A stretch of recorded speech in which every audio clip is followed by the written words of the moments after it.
सबसे पहले जय भीम बोला, इसके बाद जय भीम जय तेलंगाना और जय फिलिस्तीन का उन्होंने नारा लगाया। इसके बाद संसद में हंगामा शुरू हो गया।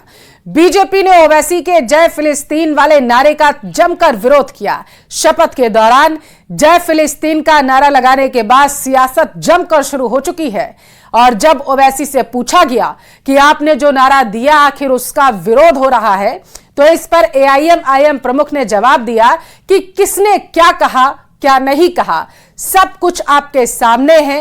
अब आप सुनिए क्या कुछ कहा। मैं संभालने वाला हूं, इसके फराइज और वफादारी से अंजाम दूंगा। जय भीम, जय मीम, जय तेलंगाना, जय फलस्तीन, तकबीर, अल्लाहु अकबर। जिस ओहदे को मैं संभालने वाला हूं, इसके फराइज और वफादारी से अंजाम दूंगा। जय भीम, जय मीम, जय तेलंगाना, जय फलस्तीन, तकबीर, अल्लाहु अकबर।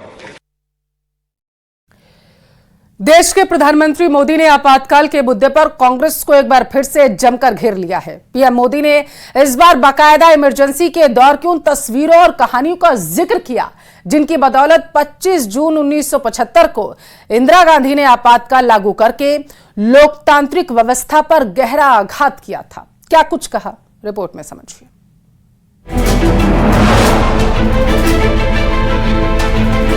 25 जून को भारत के लोकतंत्र में जो काला धब्बा लगा था, उसके 50 वर्ष हो रहे हैं। भारत की नई पीढ़ी इस बात को कभी नहीं भूलेगी कि भारत के संविधान को पूरी तरह नकार दिया गया था।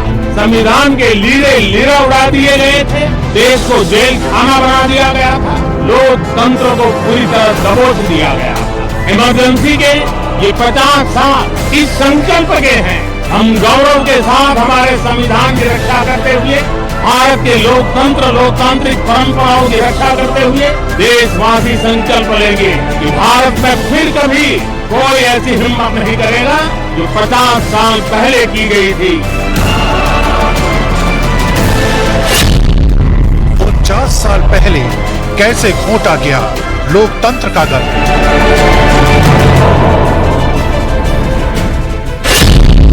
सरकार के खिलाफ असंतोष की आम लोगों को कैसे मिली सजा।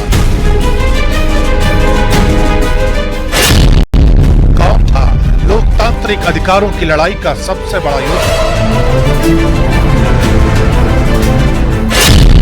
व्यवस्था को कुचलने की कहानी पीएम मोदी की जुबान। 25 जून 1975 अनुच्छेद 352 देश में आपातकाल। एक स्याह अतीत में झांकती इन तस्वीरों में उन योद्धाओं की कहानी छपी है जिन्होंने आपातकाल के उस डरावने दौर में अत्याचार के खिलाफ जंग लड़ी। एक ऐसी जंग जहां आर्थिक अस्थिरता थी, जहां भ्रष्टाचार और बेरोजगारी थी,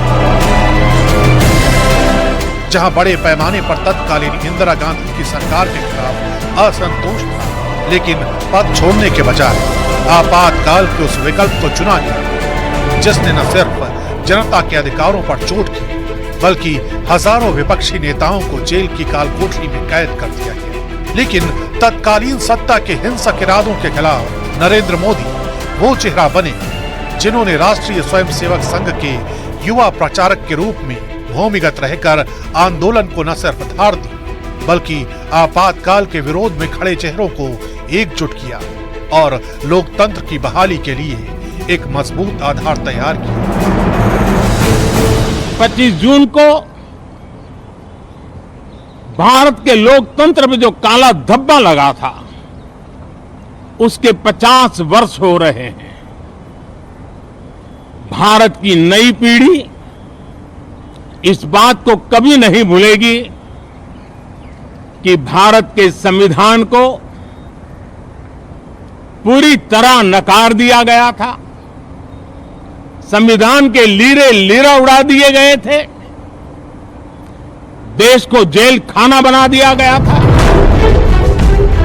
ये वो दौर था जहां सरकार से नाराजगी का मतलब या तो पुलिस की लाठियां थी या फिर जेल की चार दीवार। लेकिन उस दौर में भी नरेंद्र मोदी ने अलग अलग वेशभूषाओं में रहकर पुलिस के हिरासत से न सिर्फ बचने में कामयाबी हासिल की, बल्कि उसी दौर के बीच संघर्ष मां गुजरात नाम की किताब लिखकर सत्ता के क्रूर इरादों को दुनिया के सामने रखा। इस किताब को 23 दिनों की अथक मेहनत से लिखा गया, जिसमें उनके संघर्षों को ऐसे ही समझा जा सकता है कि इस दौरान पीएम मोदी ने सिर्फ नींबू और पानी का सहारा लिया। इमरजेंसी के उन दिनों में तत्कालीन इंदिरा गांधी सरकार के खिलाफ कुछ भी लिखना अपराध था। इसलिए आपातकाल के विरोध में लिखी गई सामग्री को मोदी के ही प्लान के तहत बाल काटने वालों की दुकानों तक पहुंचाया गया, जहां से लोग आसानी से उन्हें पढ़ सकते थे।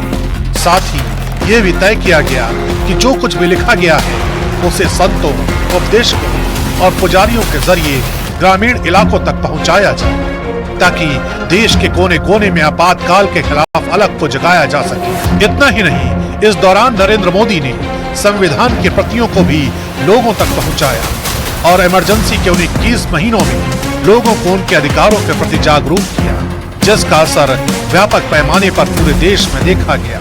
खासकर उनकी लिखी कविताओं ने लोगों का ध्यान अपनी ओर खींचा। जब कर्तव्य ने पुकारा तो कदम कदम बढ़ गए, जब गूंज उठा नारा भारत मां की जय, तब जीवन का मोह छोड़ प्राण पुष्प चढ़ गए, कदम कदम बढ़ गए।